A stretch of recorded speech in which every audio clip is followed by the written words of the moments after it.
바이스토리. 다음 글을 읽고 물음에 답하시오. 1문단. 도덕심리학의 중심축을 형성해온 콜버그의 인지발달 이론에서는 도덕적 이해를 지식구조, 즉 인지의 발달에 의한 것으로 보고 도덕적 이해가 자동적으로 도덕적 행동을 이끌 것이라고 생각했다. 그런데 과연 도덕적 이해가 도덕적 행동을 보장할 수 있을까? 이 질문은 중심 화제입니다. 그렇지 않다고 생각할 수 있다. 바로 비판을 해버리네요. 도덕적으로 옳은 행동인 줄 알면서도 행하지 않는 경우가 많기 때문이다. 블라지는 콜버그 이론에 의문을 제기하며 왜 어떤 사람은 도덕적 이해가 행동으로 나타나고 어떤 사람은 그렇지 않은지에 관심을 기울였다. 자, 이제 사람이 2명이 등장했으니까요. 공통점과 차이점 중심으로 읽어야 되겠습니다. 블라지는 콜버그와 마찬가지로 도덕적 이해가 중요하다고 보았지만 콜버그와 달리 도덕적 이해가 자아와 통합되는 과정을 거쳐야 도덕적 행동으로 이어진다고 보았다. 즉, 통합이 되지 않으면 도덕적 행동이 되지 않는다고 보았습니다. 그는 이 과정에서 나타나는 자아의 능동적 역할을 강조하며 도덕적 행동을 이끌기 위해서 도덕적 자아 모델을 제시하였다라고 이야기를 하고 있네요. 1문단은 블라지의 도덕적 자아 모델에 대한 이야기고요. 콜버그와 비교를 해서 보아야겠습니다. 2문단입니다. 도덕적 자아 모델은 도덕적 이해로부터 도덕적 행동으로 이어지는 과정에 초점을 맞춘 모델이다. 이 모델에서는 도덕적 행동을 이끄는 데 있어 자아가 핵심적 역할을 한다고 보았다. 기존의 학자들이 자아가 무엇인지에 대한 개념의 정의에 관심을 두었다면 블라지는 전체로서의 자아를 능동적으로 구성하는 방식으로 자아를 설명하는 것이 보다 적절하다고 보았다. 자아는 고정불변의 상태가 아니라 구성 방식에 따라 달리 나타날 수 있는데 개인마다 다른 자아 구성의 방식에 따라 자아의 여러 특징들은 중심적인 것, 주변적인 것 등 위계가 정해진다. 예를 들어 어떤 사람은 자아를 구성하는데 친절이나 우정을 경쟁보다 중심적 위치에, 어떤 사람은 주변적 위치에 놓을 수 있다. 블라지는 자아에 대한 이러한 견해를 통해 인간은 선천적인 기질에 따라 살아가는 수동적인 존재가 아니라는 점을 강조한다. 이 문단은 도덕적 행동의 핵심적 역할인 자아에 대해서 이야기를 하고요. 능동적 구성과 개인차에 대한 이야기를 강조하였습니다. 3문단입니다.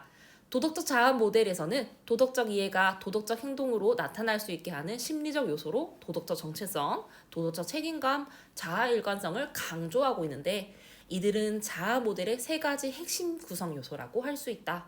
자, 분홍색으로 표시한 것이요. 도덕적 자아 모델의 핵심 요소가 되겠습니다. 도덕적 정체성은 도덕적 이해에 바탕을 두고 있어 해야 할 행동의 방향을 일러준다. 도덕적 책임감과 자아 일관성은 그 방향으로 나아갈 수 있는 추동력을 제공하여 도덕적 행동력을 이끈다. 자, 3문단은 도덕적 자아 모델의 핵심 구성 요소에 대한 이야기였습니다. 4문단입니다. 도덕적 자아 모델의 첫 번째 구성 요소인 도덕적 정체성은 도덕성을 자아의 중심에 두는 것, 즉 도덕성과 자아를 통합하는 것을 통해 정체성이 형성된 것이다. 도덕성은 선악에 대한 보편적인 인식을, 정체성은 본질적인 자아를 의미한다. 이때 도덕성의 자아의 중심이 되는 정도, 즉 도덕적 통합의 정도는 사람마다 다를 수 있다. 도덕적 통합은 끊임없이 주의를 요하는 부서지기 쉬운 것이기 때문에, 즉 노력을 해야 된다는 거죠. 본능적인 충동을 억제하려는 의도적이고 지속적인 노력이 필요하다. 블라지는 도덕성을 자아의 중심에 두는 사람일수록 자신의 도덕적 이상에 부합하는 삶을 추구하며 도덕적 이해를 행동으로 옮길 가능성이 높다고 보았다. 이러한 주장은 도덕적 이해가 도덕적 행동으로 나타나기 위해서는 도덕성을 자아의 중심에 둘 수 있도록 해야 한다는 것인데, 이때 도덕성을 자아의 중심에 두려면 도덕적 이해뿐만 아니라 도덕적인 사람이 되는 것에 대한 관심도 필요하다. 도덕적 자아의 중심에 두기 위한 요건에 대한 이야기였습니다. 3문단은요, 도덕적 정체성에 대한 이야기였는데요. 도덕성과 자아 통합이라는 핵심 키워드가 있었음을 기억해야 될 거예요. 5문단입니다. 두 번째 구성 요소인 도덕적 책임감은 어떤 행동이 도덕적으로 옳은지에 대한 판단과 더불어 그런 행동을 할 도덕적 의무가 있다는 것을 깨닫는 것이다. 도덕적 책임감은 도덕성이 자아와 통합된 결과로 나타나는데 도덕적 책임감은 반드시 도덕적 행동으로 나타나야 하는 스스로에 대한 욕구이며 외부의 기대나 요구에 의해 부여되는 것이 아니라 자아가 스스로에게 요구되는 엄중한 의무에 의해 생기게 되는 것이다. 즉, 도덕적 책임감에 대해서 이야기하고 있어요. 유문단이에요. 세 번째 구성 요소인 자아 일관성은 자신의 자아의식과 일치해서 살아가고자 하는 인간의 경향성을 의미한다. 블라지에 의하면 자아일관성은 단지 본능적인 경향성이나 자기 충족 욕구에 의한 것이 아니다. 자신의 도덕적 이상과 일치된 행동을 하려는 자아일관성은 도덕적 정체성에서 나오며 도덕적 책임감으로부터 도덕적 행동으로의 전환은 자아일관성에 의해 뒷받침된다. 자신의 판단에 따라 행동하지 않는 것이 자아의 균열을 의미하기 때문이다. 자아의 여러 특징 중 선, 정의, 공평 등과 같은 도덕적 범주를 자아의 중심에 둘 때 자신의 도덕적 정체성과 일치된 행동을 하고자 하는 자아의 일관성은 도덕적 행동을 이끄는 추동력이 된다. 육문단은 자아의 일관성에 대한 이야기였습니다. 자, 이제 문제 풀러 가볼까요? 첫 번째 문제는 사실적 정보 이해하기입니다. 윗글의 내용과 일치하지 않는 것은 선지 1번은요. 1문단에서 찾을 수 있었고요. 정답은 바로 선지 2번이었습니다. 콜버그는 도덕적으로 옳은 줄 알면서도 행동하지 않은 이유를 이 부분이 틀렸네요. 콜버그는 100% 행동으로 일어난다고 보았죠. 이것이 바로 글의 핵심이었습니다. 자, 의문은 누가 가졌었죠? 그렇습니다. 블라지가 지녔었죠. 선지 3번은 3문단에, 선지 4번은 2문단에, 선지 5번은 1문단에 있었으니 찾아보면서 사실적 정보를 한번 확인해 보세요. 다음 문제는요. 핵심 개념의 세부 이해하기 문제입니다. 자, 핵심 개념의 세부 이해하기 문제라고 적혀 있지만요. 사실 추론적 읽기라고도 볼 수가 있을 것 같아요. 이 추론적 읽기는요. 지문의 사실적 읽기에서 시작된답니다. 그럼 사실적 읽기라 연관시켜서 한번 살펴볼까요? 갑, 인지 부조화 이론에 따르면 개인의 사고와 행동 간의 불일치는 심리적으로 불쾌감을 주기 때문에 사람들은 불일치를 해소하려고 합니다. 건강에 나쁜 줄 알면서도 습관적으로 야식을 먹는 사람은 야식을 참는 것이 스트레스를 유발해 전신 건강에 오히려 안 좋을 수 있다고 자신을 합리화함으로써 사고와 행동 간의 불일치를 해소하려고 하죠. 이런 사례도 자아 일관성으로 볼 수 있을까요? 자, 근데 블라지는 합리화를 통한 자기 합리화가 아니었죠. 블라지가 말하는 자아일관성은 자기 합리화를 통한 불일치의 해소와는 달라요. 자아일관성은 A라고 적혀 있습니다. 가장 적절한 것은요. 정답은 3번이었습니다. 유문단에 자아일관성에 대한 이야기가 나와 있었는데요. 자아일관성 두 가지 포인트 살펴보겠습니다. 첫 번째, 도덕적 정체성에서 나오며 두 번째, 자신의 도덕적 이상과 일치된 행동을 하는 것이라고 이야기를 해줬죠. 정답은요. 바로 3번이었습니다. 핵심 내용 이해하기 문제입니다. 블라지의 견해를 바탕으로 기읍과 니은에 대해 보인 반항으로 가장 적절한 것은 정답은 바로 5번이었어요. 선지는요. 기반을 두지 않아도 이 부분이 틀렸고요. 2번은 분리라는 부분이 틀렸어요. 유문단에선 중심에 두어야 된다고 얘기를 했죠. 선지 3번은요. 돌아가기 위해서 맥락과 전혀 상관이 없었고요. 선지 4번도 도덕성에 대해서 잘못 설명하고 있었어요. 네 가지 모두 아니네요. 선지 5번 살펴보겠습니다. 불우이웃을 돕는 것은 옳은 행동임을 아는 기획이 불우이웃을 돕는 니은으로 이어지려면 자아의 능동성이 중요하겠군. 그렇습니다. 자아가 스스로에게 요구한다는 표현이 있었죠. 이것이 바로 핵심 개념이었는데요. 능동성과 스스로에게 요구한다는 것이 연관지을 줄 수가 있었습니다. 정답은 바로 5번이 되겠습니다.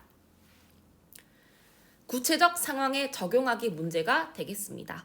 보기는 윗글의 이해를 위한 학습지의 일부이다. 활동과제를 수행한 내용으로 적절하지 않은 것은 다음 사례를 바탕으로 도덕적 자아 모델을 탐구해보자 라고 되어 있네요. 1번부터 살펴볼게요. A는 자아를 구성하는 데 있어 배려를 성실보다 더 중심 위치에 놓았겠군. A 볼게요. 성실성은 없지만 평소 주변 사람들의 어려움을 살피고 배려한다. 그렇죠. 선지 1번은 이 문단을 참고할 수가 있어요. 자아는 개인마다 그 구성 방식이 다를 수가 있답니다. B 보도록 할게요. B는 정직하게 살겠다는 자신과의 약속을 반드시 지켜야 할 의무를 생각하고 실천까지 하는 사람입니다. B는 자아가 스스로에게 요구하는 엄중한 의무에 의해 자신과의 약속을 반드시 지킬 의무가 있다고 생각했겠군. 자, 2번 한번 살펴볼게요. 오문단을 보면 되겠습니다. 도덕적 책임감이라는 개념이 있었는데요. 이 도덕적 책임감은 자아가 스스로에게 요구하는 엄중한 요구와 연관이 가능하겠습니다. 선지 3번 보도록 할게요. 와, 이 선지 3번은요 26%나 되는 사람이 오답으로 선택을 했다고 하는데요. 바로 이 개념을 몰랐다고 해요. 도덕적 통합입니다. C 한번 살펴볼까요? 정직하게 살겠다는 다짐을 지키려는 노력을 지속하지 못하고 본능적으로 거짓말을 반복한 C라는 아이가 있었어요. C는 도덕적 통합을 위해 필요한 본능적인 충동을 억제하려는 지속적인 노력을 하지 않아서 거짓말을 반복한 것이겠군 이라고 얘기를 했네요. 4문단에 본능적 충동을 억제하려는 의지적이고 지속적인 노력이 필요하다라는 말은요. 도덕적 정체성과 관련된 내용을 도덕적 통합이라는 표현에 주목해서 보아야 되겠습니다. 답은 4번이었어요. 외부의 요구에 의해 라는 부분이 틀렸습니다. 단락 5번을 살펴볼게요. 도덕적 책임감은 외부의 기대나 요구에 의한 것이 아니었죠. 자아가 스스로에게 요구되는 엄중한 의무라고 볼 수가 있겠습니다. 정답은 바로 4번이었고요. 선지 5번에서는 자아와 통합한 정도라는 개념을 알고 있었어야 되겠어요. B는 C보다 정직이라는 도덕적 범주를 자아와 통합한 정도가 더 높을 수가 있겠군. 자, 여러분, 이 표현은 무슨 뜻으로 바꿀 수가 있을까요? 도덕성을 자아의 중심으로 놓는 정도로 바꿀 수가 있겠죠. 4문단에 유사한 의미의 구절이 있어서 선생님이 가지고 왔습니다. 도덕성을 자아의 중심으로 두는 사람일수록 도덕적 이해를 행동으로 옮길 가능성이 높다라고 적혀 있었습니다. 자, 답의 근거 다 살펴보았죠. 구체적 상황에 적용하였을 때요. 적절하지 않은 것은 정답은 바로 4번이었습니다. 어휘의 문맥적 의미 이해하기 문제입니다. 문맥상 A에서 이와 바꾸어 쓰기에 적절하지 않은 것은요. 바로 정답은 선지 2번이었습니다. 넘보면은요. 넘보다가 원형이 되겠는데요. 어떤 것을 욕심내어 마음에 두다라는 뜻을 가지고 있습니다. 그런데 B는 추구하다였죠. 추구하다의 뜻은요. 목적을 이룰 때까지 뒤쫓아 구하다입니다. 여러분은 어떤 것을 추구하고 있나요? 우리 모두 국어 100점을 추구해서요. 원하는 꿈에 다가갈 수 있는 사람이 되었으면 좋겠습니다.